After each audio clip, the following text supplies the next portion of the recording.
រឿងបងស្រីមុំនៅក្នុងផ្ទះមួយនាស្រុកស្រែចម្ការដែលផ្ទះបាំងជញ្ជាំងនិងដំបូលប្រក់ស្លឹកធ្លុះធ្លាយគ្រប់ជ្រុងគឺជាលំនៅរបស់គ្រួសារពូធីនិងមីងច័ន្ទពួកគាត់មានកូន3នាក់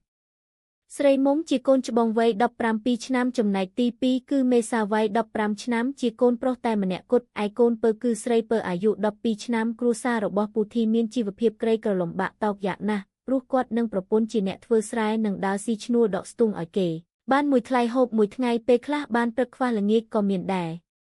ព្រឹកឡើងមេសាទៅរកត្រីនិងរកខ្យងរាវលៀសពីអ្នកស្រីមុំដោយសារតែជីវភាពតក្រពេកទើបគ្មានអ្នកណាម្នាក់បានរៀនសូត្រឡើយស្រីមុំធ្លាប់ទៅធ្វើកូនឈ្នួលនៅផ្ទះគេដែរតែគេធ្វើបាបពេកក៏រត់មកផ្ទះរស់នៅជាមួយម្ដាយឪពុកវិញនិយាយពីស្រីពៅវិញត្រូវនៅចាំផ្ទះតែម្នាក់ឯងទេព្រោះពូធីនិងមីងច័ន្ទចេញទៅស្រែតាំងពីម៉ោង4ទៀបភ្លឺឯណោះដល់បាយថ្ងៃត្រង់ទៅត្រឡប់មកវិញពីសារបាយដែលមេសានិងស្រីមុំមកពីរុកត្រីវិញចំអិនហូបបាយរួចមិនទាន់បានសម្រាកផងពីរអ្នកប្តីប្រពន្ធវិលទៅស្រែវិញបាត់ស្រមោលឈឹងពេលថ្ងៃមេសាទៅឃ្វាលកូននៅជិតស្ទឹងចុងភូមិទៅដល់ទីនោះមេសាដេកលេងនៅលើក្រោមដើមឈើក្បែរនោះទើបតែបិទភ្នែកបានមួយស្របក់មិនទាន់លក់ផងមេសាបានមើលឮសំឡេងស្រីចេញពីគុម្ពព្រៃគៀននោះមេសាគេក៏ឆ្ងល់ដើរទៅលុបរួចសង្កេតលួចមើលម្ចាស់ថ្លៃឲ្យនេះជា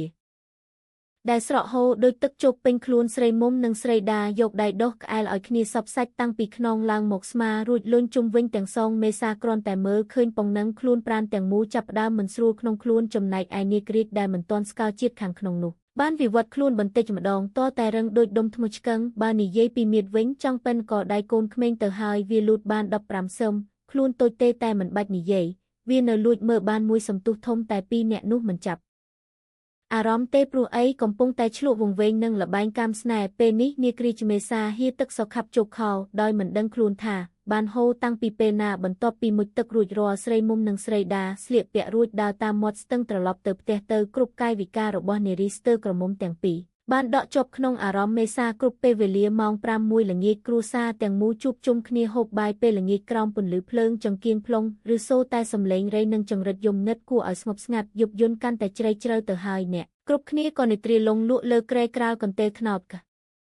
រោមដំបូលប្រក់មេឃយ៉ាងស្កប់ស្កល់មេសាបានយកសុបិនដែលនៅទិដ្ឋភាពពីថ្ងៃមិញម្ដងទៀតវាហាក់ដូចជាកំពុងចង់ចិត្តមេសាកាន់តែឆេះសន្ធោសន្ធៅឡើងរហូតធ្វើឲ្យគេភ្ញាក់ឡើងម៉ោងប្រហែល5ព្រឹកទៅហើយពូធីនិងមីងច័ន្ទចុះស្រែតាំងពីមុននឹងមេឃនៅសល់តែបងប្អូន3អ្នកដេកតម្រៀបជួរគ្នាលើគ្រែនោះមេសាភ្ញាក់ខ្លួនក្រញាំងមករួចខំបិទភ្នែកដេកបន្តទៀតដែរតែបិទភ្នែកពេលណាយើងតែរួចរៀងដល់ស្រឡូនរបស់បងស្រីគេនៅអន្តោតាមប្រាណឥតលហែលហើយពន្លឺដួងខែពេញបូមេនបានចាំងព្រាលចូលមកដល់ក្នុងខ្ទង់កំសត់ធ្វើឲ្យមេសាបើកភ្នែកមើលស្រីមុំតាំងពីក្បាលដល់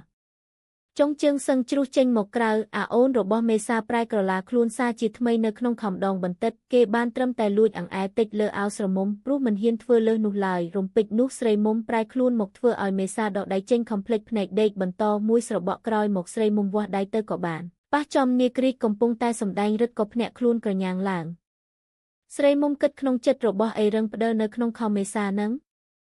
នាងស្រមៃដល់ថ្ងៃអាទិត្យមុនស្រីមុំបានទៅលេងផ្ទះអ្នកជិតខាងហើយឃើញក្មេងប្រុសមួយក្រុមកំពុងចាក់ឌីស្មើរឿងនាងបានលបមើលពីក្រោយពួកនោះតាំងពីដើមដល់ចប់ទើបដល់យប់នេះនាងដឹងថារបស់ដែលប៉ះនេះជារបស់មេសាទៅដោយអារម្មណ៍នឹកដល់ក្នុងរឿងខ្លាំងពេកបានបណ្ដាលចិត្តស្រមុំចាំនៅកាយវិការដកចេញដាក់ចូលរួមសំនឹងសំឡេងដិតដាមជាប់ក្នុងក្រអៅបេះដូងនាងពេលនេះស្រមុំពុះកញ្ជ្រោលខ្លាំងខ្លាទ្រាំលែងបានក៏យកដៃនាងដាក់ចូលក្នុងខោមេសាប្អូនប្រុសផ្ញើក៏ដឹងខ្លួនឡើងសួរបងមុំកំពុងធ្វើអីនឹង